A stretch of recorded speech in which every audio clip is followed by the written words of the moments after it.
what can experts do, and what do people need to be listening out for to get the right advice to understand what's happening around us? If you ask an expert a binary question, a yes-no, it's going to be very difficult. If you ask them a question that involves much more debate and discussion and analysis, and you take from that the important items, for example, was Clinton, was Trump going to get a certain part of the vote to therefore give them the victory? Was Brexit going to happen or not? Was it foreseeable? Yes, it was. Was the global financial crisis foreseeable? Yes, the indicators were there. We can tell you when something is going to happen around about 6 to 18 months, but actually pinpointing the time is difficult. Pinpointing the results is more difficult. So all the evidence is there. You have to just decode where the truths are.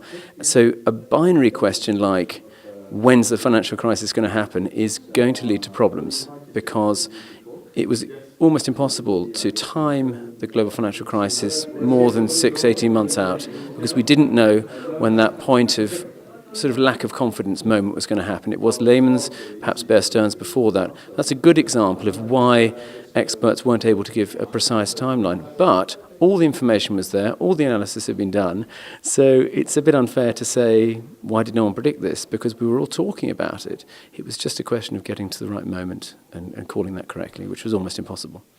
And I'm guessing this also mirrors the fact that the world is changing and there aren't very clear cut. For example, in the example of the US, you don't just have the Democrats and the Republicans. There's very many splinter groups that grow from that. The same for the debate in the UK. And I'm guessing that makes the job of an expert harder, because we're not used to the uncertainty of getting an answer that gives you facts but not necessarily a pinpointed solution. I think experts are very useful right now, but there's a fallacy. If you want an answer on a financial equation, don't necessarily go to economists. You have to go to the holistic nature of evidence, of expertise. So don't just look in one place. And this was a big problem after the crisis. People were rushing to economists who typically work on a sort of very cyclical basis, on the back of government comments, perhaps interest rate moves, monetary policy, but not typically proactive. They might make predictions, but not on a proactive basis, as in what's going to happen next. There's a major dynamic that's changed. So, but there are people in the market you can ask, and I think you've got to be very careful where you go for information. So as much as the channels are opening up and becoming more diverse, we have to be more sophisticated in and selective in how we choose the information we go to make an analysis. And I'll give you an example. We called Brexit, we called Trump, we called the Renzi referendum, we called the French election, simply because we were able to extrapolate from the key information the right indicators. And it really isn't rocket science, but you have to be very careful. I think the answer to your question is, with so much information about, filtering it out correctly is absolutely essential.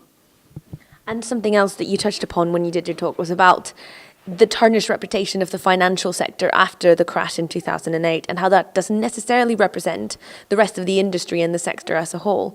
What can business do to change that? I think we have to look at where we've done very well in certain types of trade, certain types of financial services activity have been very well regulated, but not just, by that I don't mean heavily regulated, I mean effectively regulated. The problem is that when we come to a crisis, it's polarized. We see the worst examples. We never talk about the best examples. And there is a very strong case for pulling back on policy and encouraging sort of an intrinsic behavioral approach, which is much more geared to fiduciary responsibility, individual practitioners getting on with their reputations and their jobs in a positive way. As I believe there's a lot more to come from practitioners, because they are the experts on the ground. They're dealing with clients. They've got reputations to protect. And it's very wrong to be cynical about an entire industry. And there are very many bankers, for example, who are still reeling from the impact of being treated like quasi-criminals, which is completely unacceptable. If you understand the hoops that you have to go through just to get employed in financial services, people should really be much more careful about what they say. I would say it's harder to be employed in financial services now than probably any other industry post-crisis. So that's my answer to that. And one last question, just off the back of the discussion that we've been hearing in there about how politics is changing, political leadership is changing, political will is shifting. What is it that business and finance can look out for to try and plan ahead for the next 2-3 years? We've got to look at value. I think, and by that I mean we've got to look at how to get really good reputational value elements through. Of course we want to make money, but at the end of the day, there's long-term prosperity which benefits society. And I'm not being socialist about this. I'm saying that the best investments are always the ones where care is taken, care for the product, care for the client, and the long-term thinking. And this is not to say that we can't make quick investments, successful investments, but I think we have to think about there's a level of fiduciary responsibility to the investor, but also to the investment as well, that we want quality investments because they are the ones that will last. So we want corporations that are able to sustain all the cyclical changes, recessions, in a way to build more stability, fundamental underlying stability. I'm not saying reduce return on equity. I'm not saying reduce profitability. I'm saying make those investments better quality by applying a more holistic view to value through the investment value chain.